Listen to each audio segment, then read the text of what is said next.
In this week's episode, Pokemon reaches a new milestone, although not one that Nintendo may want to brag about. Microsoft signs a 10-year deal to bring Call of Duty to Nintendo. And Microsoft's Activision acquisition may be in trouble again. I'm Anthony. And I'm Barry, and this is episode 77 of the Retro Gaming Dads podcast, the podcast for everything retro and retro-inspired. Come on, have you been able to play anything this week? I've been playing Vampire Survivor on Xbox. Yes. Yeah, you said you started to get that, and you managed to get quite a few achievements quite quickly. Yeah, they're all tiny little achievements. So they're like worth 5-10 gamer score. But yeah, I'm working my way through that. Again. Nice. I'm still going through Lego Avengers with the boys. I've got myself to about 78%. I'm slowly getting there. Slowly. Well, 100% at one day. 100% at that. Well, I would have 100%ed it quite a few years ago if my brother-in-law hadn't have completely wiped my save. And so... Doesn't take a couple of years to 100% it. No. But week. I've just never had the effort to want to do it. But now my boys want to play it. I'm like, all right, come on, I'll do it with them. So I'm not just doing it all myself again. I think on top of that, I've been playing Ashes of the Singularity a bit. Yes, I did see you playing that.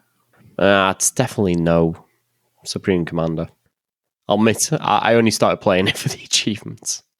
Isn't that the main reason we play a lot of the games we play? No, it's either that or it's got Sonic in it. All right. Okay. And the final game that I've been playing is 2 Point Campus. Or 2 Point University. I can't remember what it's called. The follow-up to 2 Point Hospital. I myself have never played those sorts of games, but no, you definitely enjoy them. Yeah, it's if you've ever played Theme Park by Bullfrog, it's basically that. I used to love the Theme Park World games. Sorry, you mean Theme Park or do you mean Theme Park World? Okay, what's the difference? I remember playing them on the original PlayStation. Right. Was it 3D or 2D? It was 3D. Right, that's the one. Okay.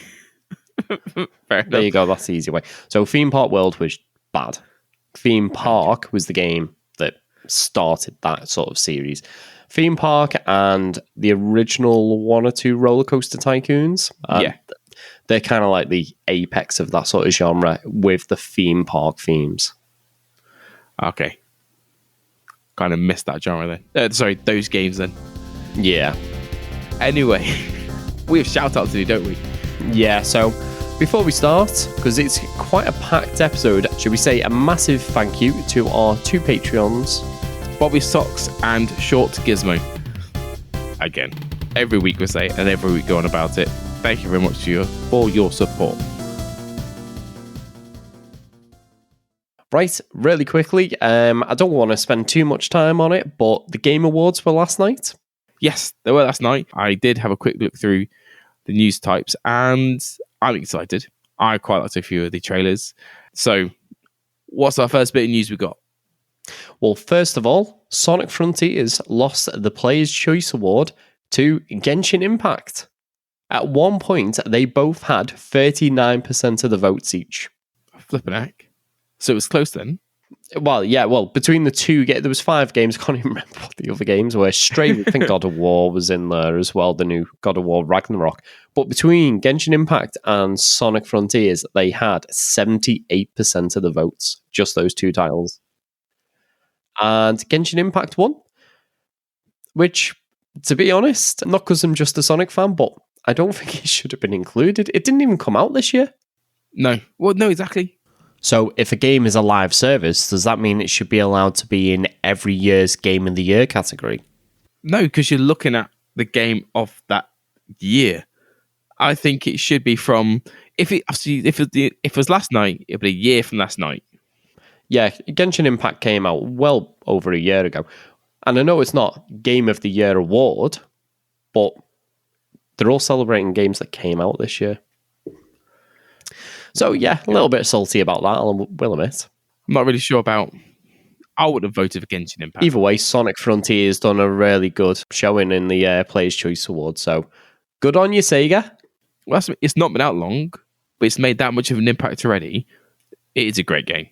Not gonna lie. And then the only other part that I was interested in was the trailers. And there's quite a few good trailers. Death Stranding 2 got a trailer. I still have no idea what's going on in there. There was a lot of trailers. Got Hades 2. That also got a trailer. Yeah, I've not played the original one, but I've heard nothing but good things about it. Tekken 8 was shown off again. If you're into Tekken, it looks like a good game. I'm not a Tekken fan, though. I like Tekken, and it's one that I would, at some point, give a try. Now, Final Fantasy 16. That also got a trailer. Yeah, PlayStation 5 exclusive, which may be relevant later on. Yes, possibly. Now, this game actually looked really good. Judas. It's basically BioShock in space. Is it bad if I say I've never played BioShock? From that face, I kind of thought maybe. Why do I have you on this podcast? Say again.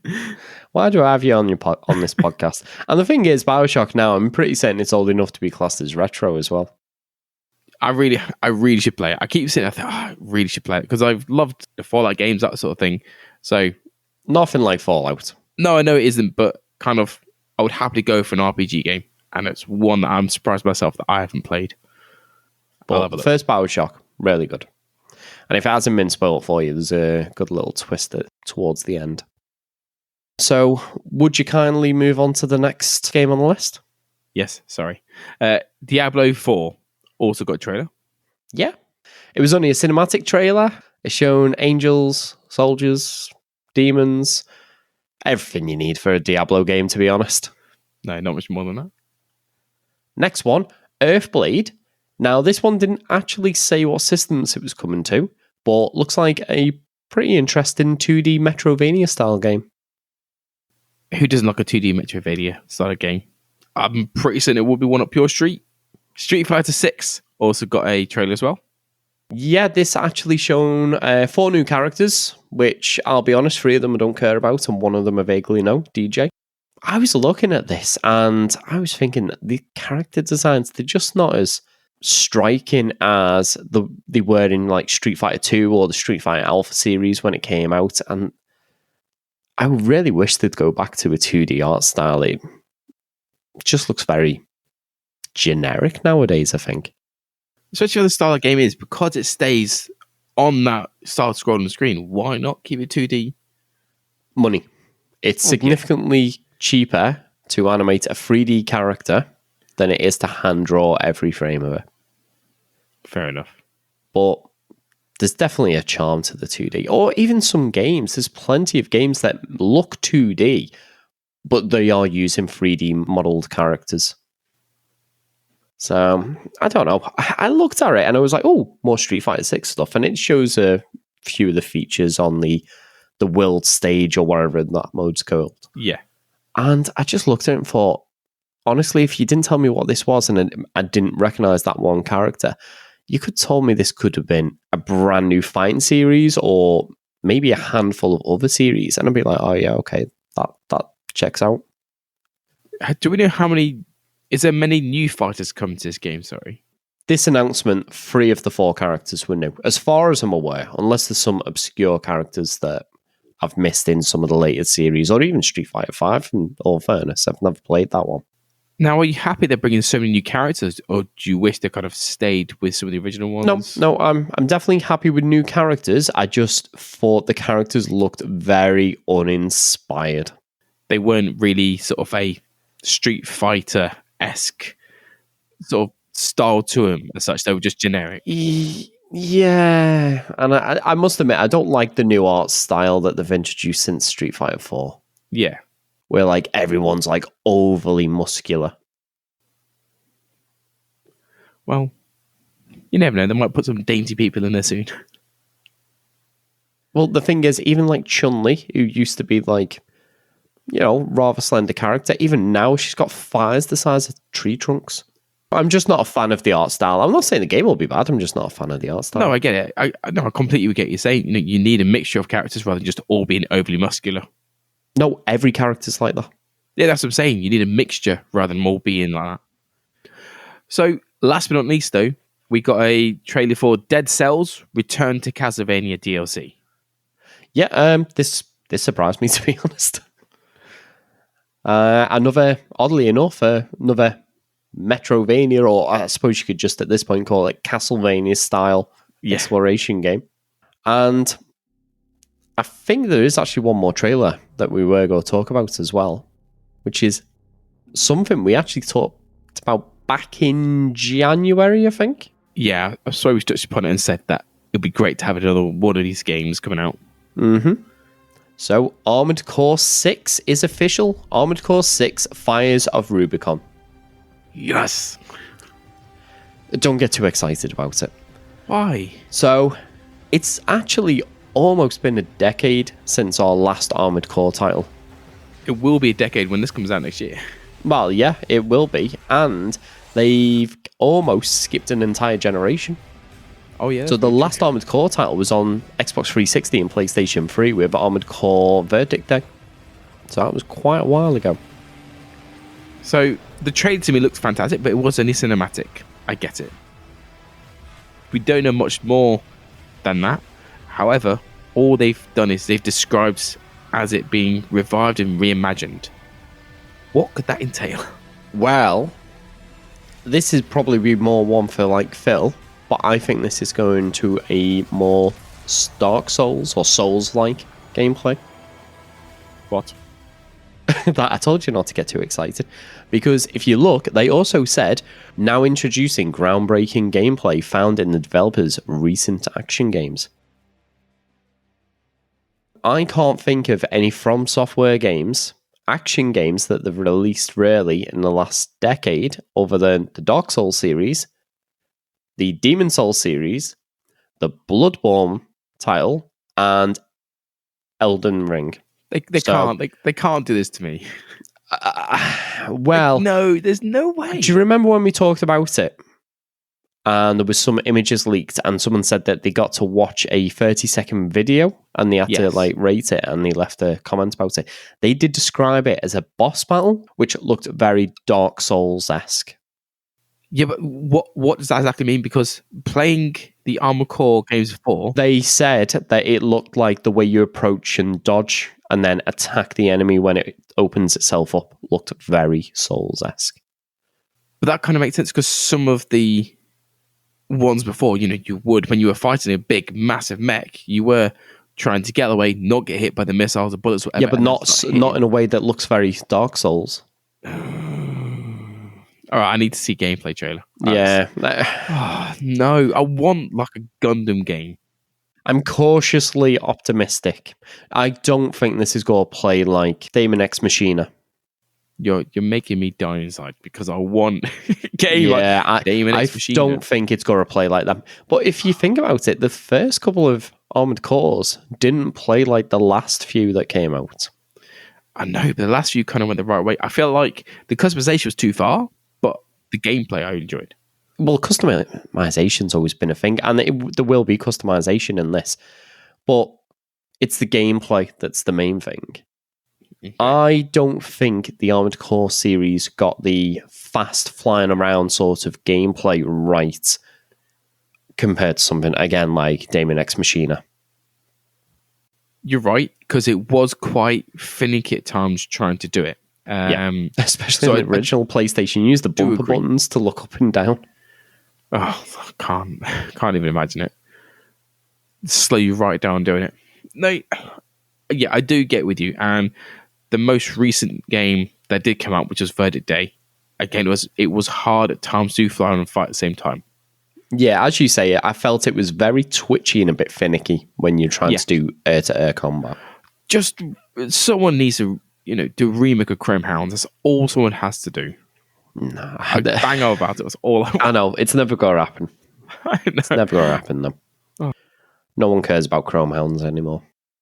Should we move on to the first of many disappointments this week? I've already had my first disappointment, so what you got for me next?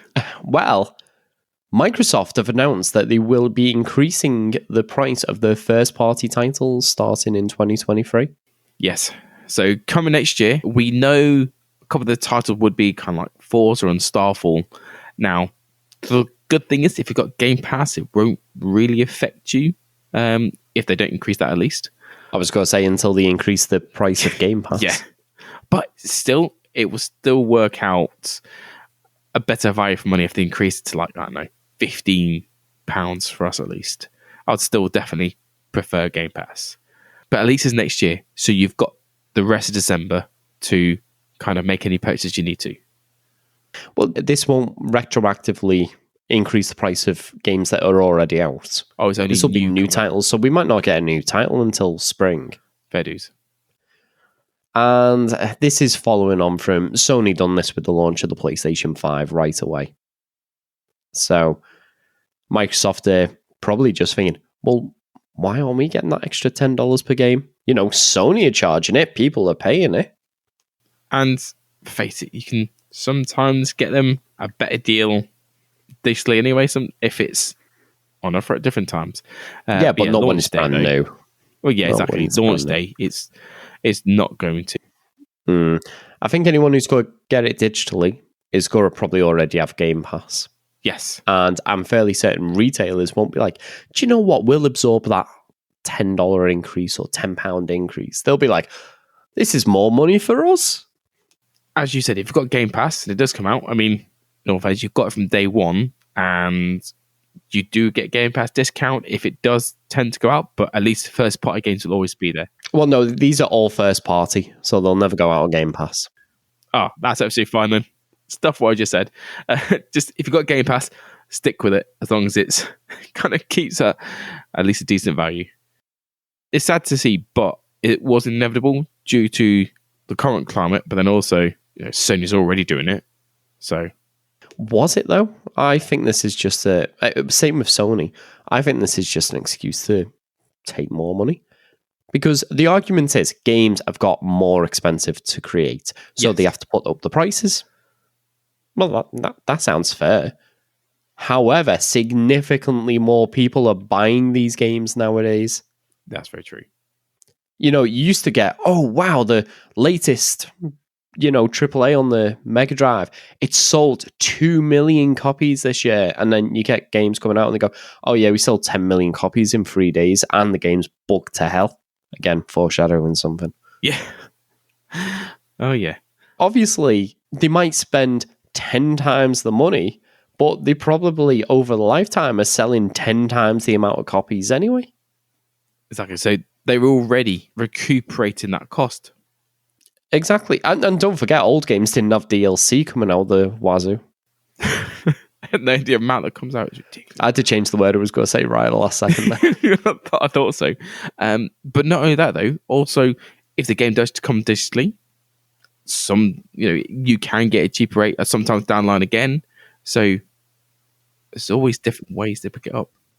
And not only that, if the game's purchased digitally, especially on day one or very close to, that split is much higher for the publisher than if it's a physical retail store selling a boxed copy of the game.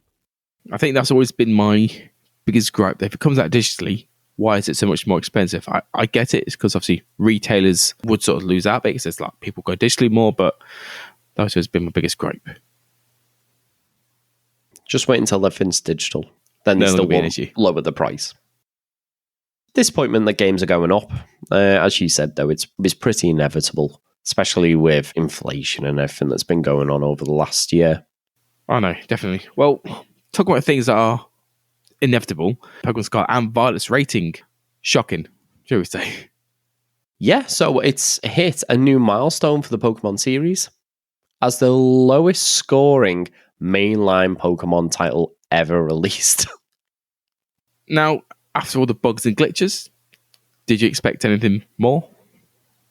No, not at all. It's shot itself in the foot. The games have scored 73 and 72%. And these are across roughly 100 critic scores per title. Yeah. So it's not just like it's got one bad score. This is the average. It is very low scoring for a Pokemon game. Mm-hmm. Despite how well they generally do. But this is the worst launch I've ever known of a Pokemon game. Well, it's the best-selling one, so from that point of view, it's the best launch for a Pokemon game. Sorry, now I'm wondering what all the negative stuff that's coming out about it. Yeah, well, in all fairness, so far it doesn't seem as if it's really harmed its chances of making a load of money, has it? Well, no, I asked for this for Christmas. I'm now kind of regretting it. I probably just won't pick this one up. But it's bad when Let's Go Pikachu and Eevee. One of the games where people are like, oh no, it's not technically a bad game, but it's a very uninspired, boring, bland Pokemon game, and no one really likes it. Scored higher than this. Yeah, exactly. They were just fillers. They just literally went, Pokemon Go's doing well. Let's use that. And, oh, hang on a second. The original 3, chuck them together. And then made it into a game which I felt like it didn't flow at all. I lost interest very quickly in that game. I think it flows all right. I just don't think it's a very exciting game. I don't think they went, oh yeah, let's make Pokemon Go and, smash it together with Pokemon Yellow.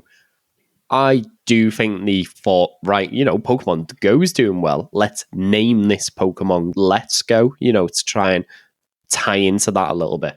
I actually completed it, which I don't tend to complete Pokemon games anymore because I lose interest in them. Well, I completed Sword and Shield. I know that also did better than...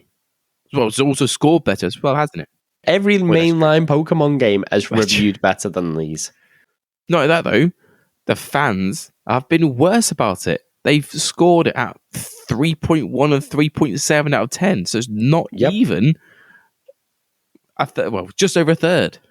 Apparently, Violet must be better than Scarlet, though, because that got an upswing of 0.6 points. Yeah, I don't really see that being a massive positive, but it's something. 3.7 at this point. 3.7 is better than 3.1. Just take wherever they can get. What I want to know is how are Niantic justifying this to their shareholders and that? They must be getting questions about this. Well, not really, because Niantic had nothing to do with this game. Oh, sorry. You mean Game Freak, yeah. I mean Game Freak. I do all the flipping time. I don't know. We mentioned this last week. Game Freak, I feel like they struggled as soon as they've started going 3D. Past Black and White, yeah, I think the games technically have struggled. I just want them, just re-release them on the Switch. The originals, that's all I want. Give me the originals on the Switch as it was. Maybe just leave it coloured. They're either not going to do that, or if they do, you'll need to buy the Nintendo Online expansion pass. Plus. Yeah. Ultra, which costs like 50 quid. Right, well, before we get into some more downer news, as always, we'd like to take a moment to ask for your help. If you've been enjoying this episode, please take just a minute to leave us an honest review on your favourite podcasting app. Alternatively, if you're able to, you can join our Patreon for as little as just £1 per month, where you will receive an ad-free version of the podcast and get a shout out in our next episode. Okay, so let's carry on this downward trend, shall we say? Yep. So, first up, Microsoft commits to bring Call of Duty to Nintendo for the next 10 years. I don't think this is a massive down release because kind of Microsoft's intention was to keep it across all consoles anyway, weren't they? Yeah. More money for them. Now, since I actually put this in the notes, there's been a few developments to this. So yes, we'll just go through this and then we'll talk about the developments. They publicly have called out Sony to come and sign their own 10-year commitment to bring Call of Duty to PlayStation as well. So they're like naming and shaming. Well, yeah, it's Sony that have been the major obstacle with Microsoft's acquisition of Activision Blizzard. So they're kind of putting the pressure on the Sony to be like, look, we'll do it. We'll put it in writing. Yeah. You need to come and sign it. Yep. I'm pretty certain Jim Ryan's probably like, no, this is completely unacceptable. It's completely, inadequate.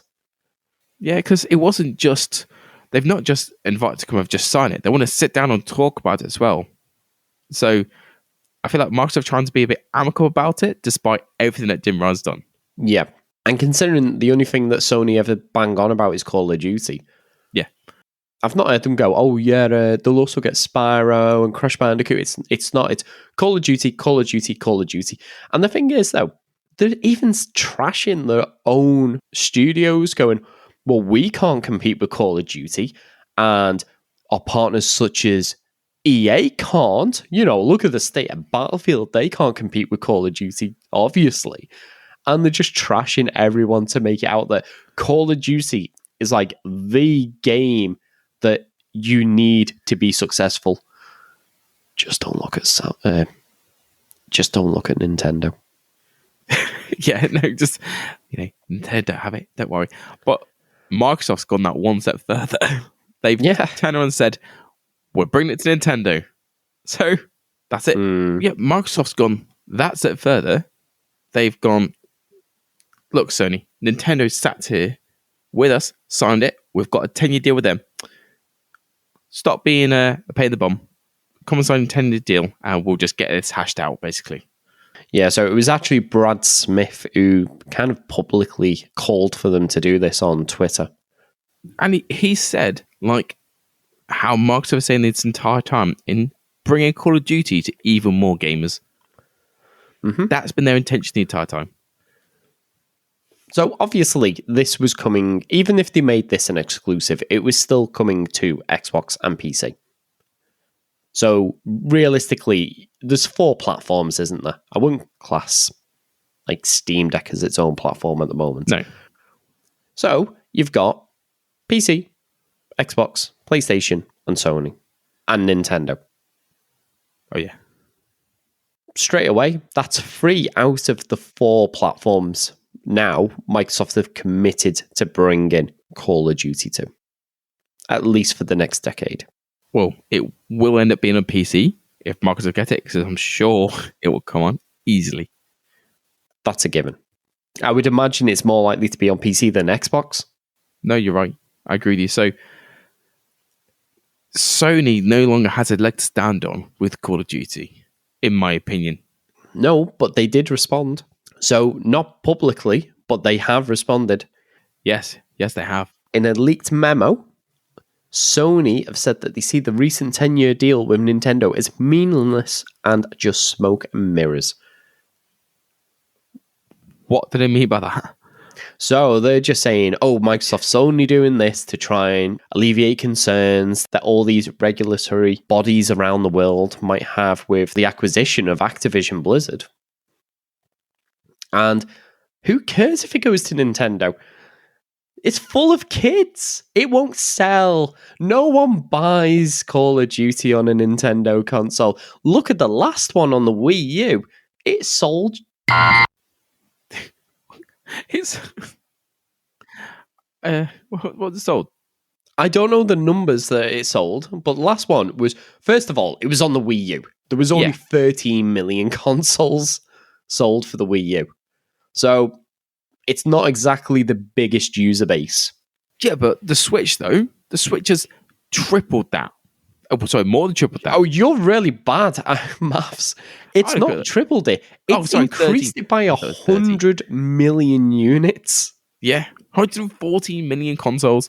Yeah. So, well, if you think about it, okay, so kids, how many of those kids do you reckon it is? I reckon at least 100, I don't know, 2 million, maybe more, are people that might buy this game.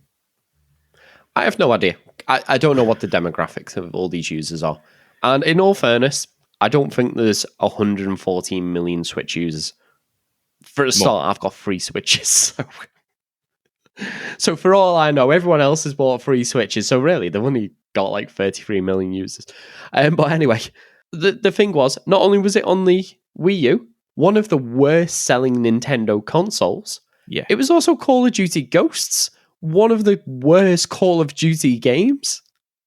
Well, if you think about it, if they bring Warzone onto the Switch, that's a free-to-play game anyway. So that will easily attract people to play that game. I don't know if these will be coming to Switch. So that's actually one thing they said in the memo, that the Switch just can't play these games. And chances are we are going to see successor to the Switch in the next couple of years. Yes. So they've not said that they're bringing Call of Duty to the Switch. They've said they're bringing it to Nintendo. That's two very different things in this respect.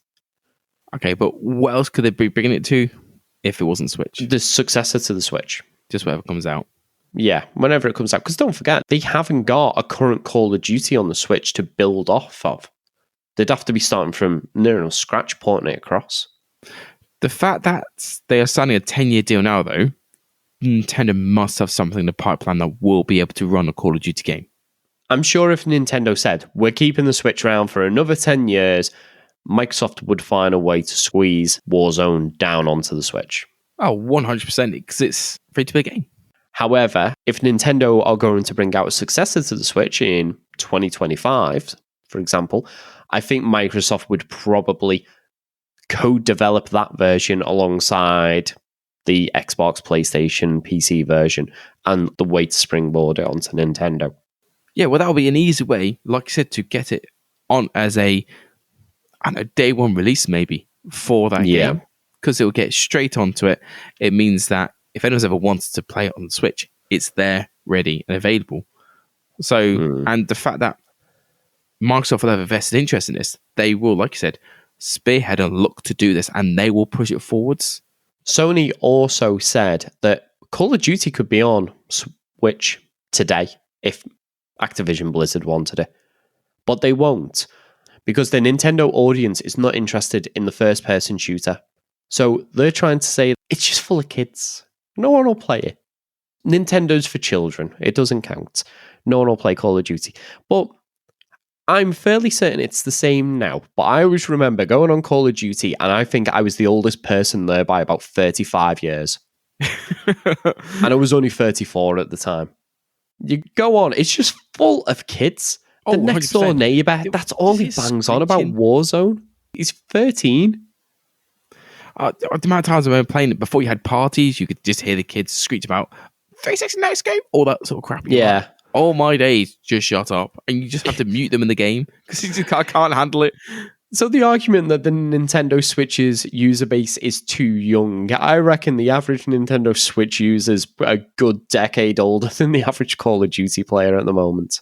Oh, 100%. I definitely agree with that. So why are Sony bashing them so much? They're bashing their own publishers. They're bashing Nintendo. They're bashing everyone.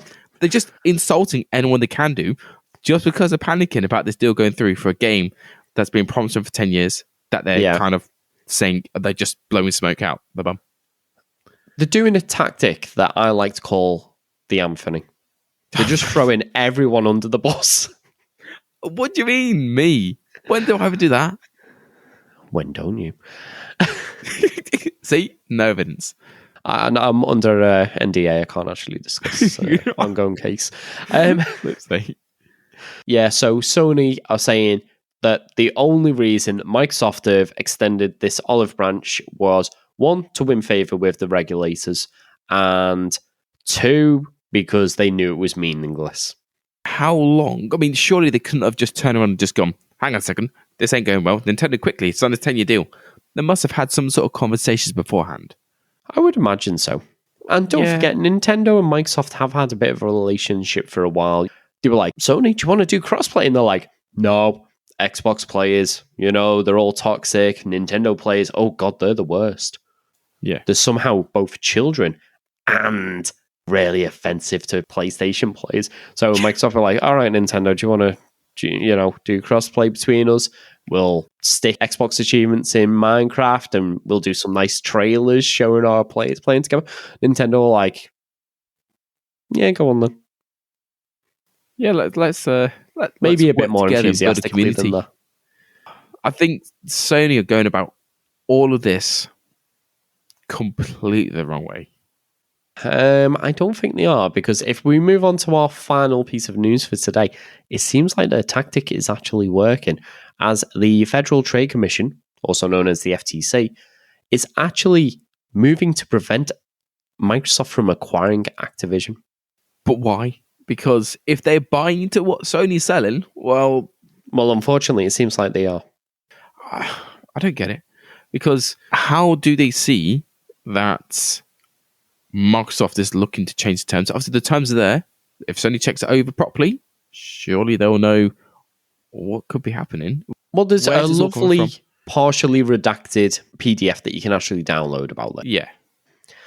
And I have read through it, and I'll be honest, I'm not a lawyer or anything even remotely close to that. The closest qualification I had is I once owned an Ally McBeal box set. So, whether that makes me qualified or not, I'll let you decide. No. And it's a very dry read, to be honest, as you would imagine. It seems to be that the sticking point is over what Microsoft have done with ZeniMax since they acquired them. Although a lot of their games are still multi-platform titles, there are some titles which they have now made as Xbox exclusives. And the 3 that they mention, although one of them was redacted, but I still did figure it out, was Redfall, Starfall, and the main one that they were on about, Elder Scrolls 6. Now, Starfall was a brand new game. Yes. So the fact that that's an Xbox exclusive, I don't see how this should be involved within it. Their argument was it was in development before the purchase of ZeniMax by Microsoft. Yeah, but it wasn't announced until after they purchased it, though, was it? I have a feeling it was announced beforehand. I don't think really anything was shown except maybe a picture of a dashboard and a ship or something. Because Elder Scrolls, obviously, that's been knocking about for quite a while. I can kind of see what I know about that, but even then. Well, it's going on. Elder Scrolls, a staple of the Sony PlayStation brand. It's had multiple entries. There's been more entries on Xbox consoles than there are Sony PlayStation consoles. I was about to say, Elder Scrolls, the first one, Morrowind, was an Xbox exclusive. It was the only console it got released on. What? Oblivion, I don't know if Oblivion came out on the PlayStation 3, but again, it was a launch title for the Xbox 360. Yeah, it was. To me, Elder Scrolls has been a key point for Microsoft a lot longer than I could even... Well, no, I can't really imagine it being one for Sony. Yeah, it has coming up to 20 years now. There's never been a Elder Scrolls title exclusive to the PlayStation home console. Well, what I guess, Sony's got way more exclusives than Microsoft. Oh, hang on. Sorry. Microsoft's getting exclusives. That's not allowed. Let's start throwing things at them now instead. Well, yeah. Where's my Spider-Man? Where's my Final Fantasy VII Remake? Where's my Final Fantasy 16? And that's just to name 3. There's loads of games. God of War. Crud. Horizon Zero Dawn. I've played those games. Last of Us. Sony. Days Gone. Yeah. Uncharted. Gran Turismo. There's so many great games that Sony have that look fantastic, which are exclusive. What's wrong with us getting some? Knack? Oh, no, actually, you can keep that one. Why are we allowed exclusives without having something thrown at us? And I also like the way this actually throws shade at Nintendo as well. So, as well as saying, they're worried they'll change the terms, they'll say, oh, we'll keep Call of Duty on your PlayStation for the next 10 years. And then after 7 years go, actually, we're only going to the end of this generation, and because you're changing console, you can't have it for your new console. They're saying that will allow them to harm competition in high-performance gaming consoles and subscription services. So basically, the discounting Nintendo out of it by saying that high-performance gaming consoles. There's 2 high-performance game consoles, Xbox and PlayStation. Nintendo do not compete on power. They compete on brand recognition and good, well, no, not even good, great first-party titles. Yeah, I know that also. Well, to me, one of the biggest points is the flexibility of taking it around with you to play it out and about. But no, I completely agree. If you think about high-end gaming consoles, 2, unless Nintendo release something way out of field, which we wouldn't expect, and bring a high-performance gaming console, there's no one else. I bet you Nintendo's sat there going, why are we getting shamed here? So they're going, we're literally sat on the sideline doing nothing and you're throwing it at us. Well, this is the FTC. This isn't even Sony this time throwing them under the bus.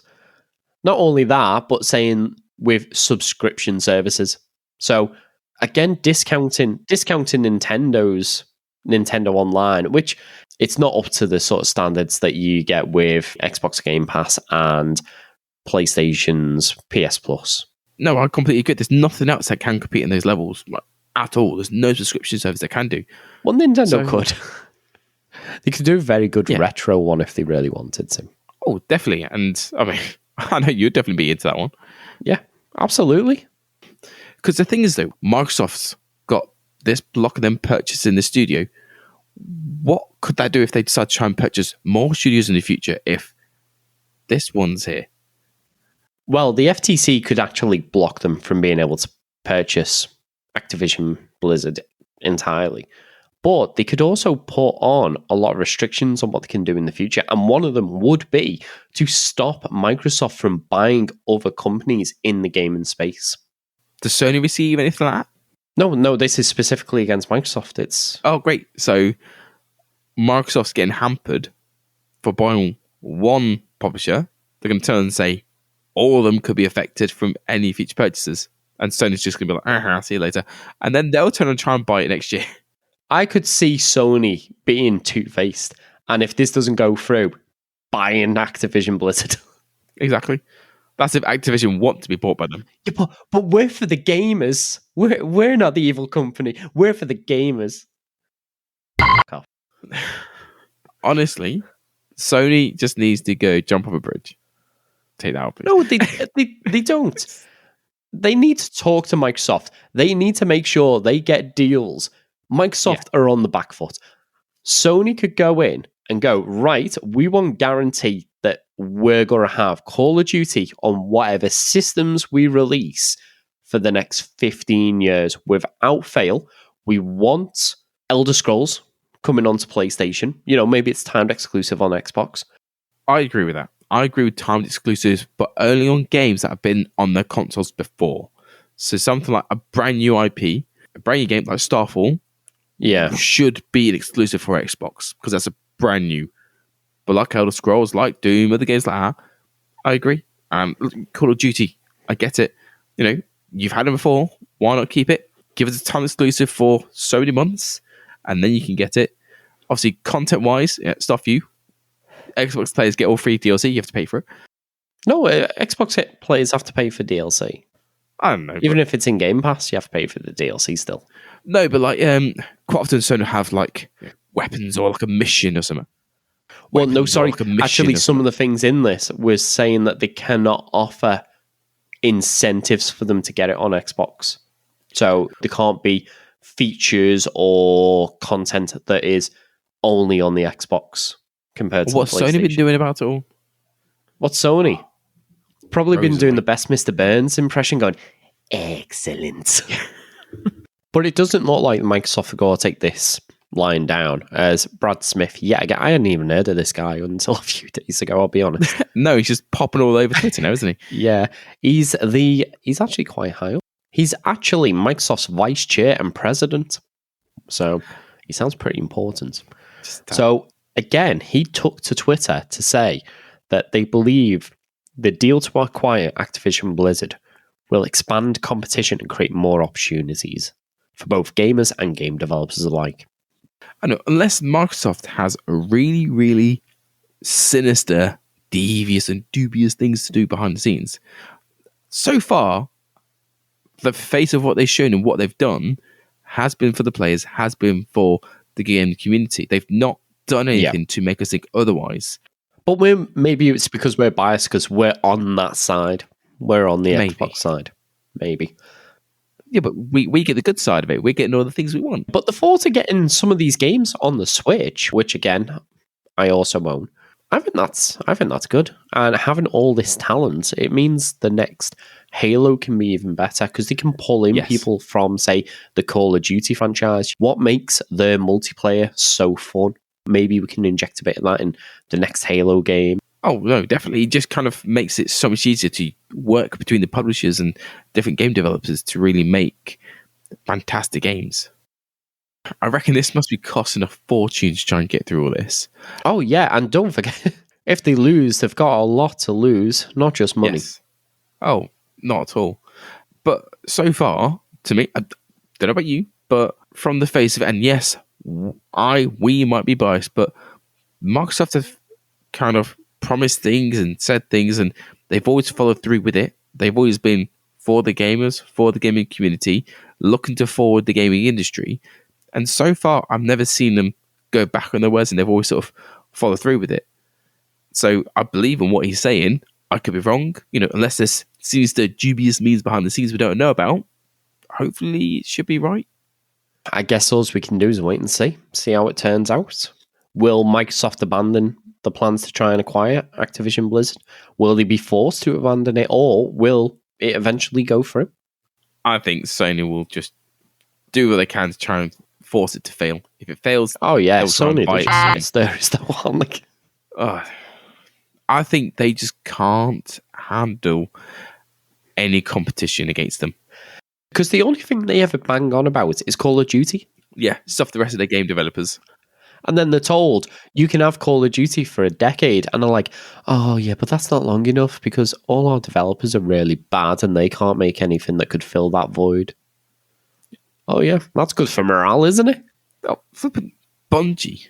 I know, obviously not people have left, but they've made fantastic games. Yeah, exactly. So, they own Bungie. Bungie could easily make a game that possibly could challenge Core G. I actually reckon they would have made Bungie exclusive to PlayStation if it weren't for this going on. Yeah, no, very true. Because if they make Bungie exclusive, then that's going to shoot themselves in the foot. Yeah, exactly. Exactly. Oh, well, we can only wait and see. So, our next week's episode is our retro quiz, followed by the new year with our retro recap for 2022. Yes, best of this year. So, Phil will be making his little comeback, as we said, in the quiz. So, it'd be nice to hear him and get quizzed with him. Now, I know, think about what happened last time, I will absolutely bomb this quiz because I'm not great with my memory. This time, none of us are making the quiz. We are pilfering them from various locations, and hopefully it'll be a bit fairer. Okay, all right. So all my questions won't be from before you were probably born, and all your questions won't be about Spyro. No, just one. Just one was. Just one was Spyro. You only submitted one question. No, I submitted 5. Don't you give me that one. I'm pretty certain 2 of them are Spyro. Right. So that's it for this week's episode. I hope everyone's getting in the festive mood, and we'll be back soon. I'm Anthony, and this is the end of this week's episode. If you would like to find out more about anything mentioned, then please take a look at the show notes. We've been the Retro Gaming Dads, and we'll see you next time.